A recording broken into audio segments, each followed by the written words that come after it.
আবার চলে এসেছি যে এবার চ্যালেঞ্জ হচ্ছে যে কে কতক্ষণ চোখের পাতা না ফেলে থাকতে পারে। চোখটা প্রথমে বন্ধ করে নি। এবার রেডি 1 2 3 স্টার্ট।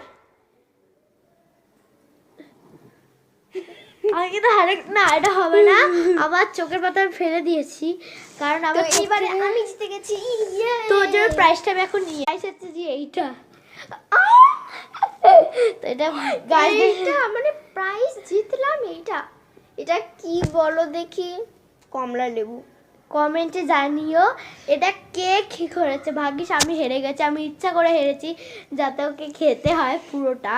তো ভিডিওটা ভালো লাগলে চালাক দেখোছো, ভিডিওটা ভালো লাগলে সাবস্ক্রাইব করো, আমার ভালো লাগে তোমরা লাইক করো। এত মানে ও ইচ্ছা করে করেছে মানে বুঝতে পারছো গাইস। আজকে আমি তোকে আস্তে আস্তে এত ছাড়বো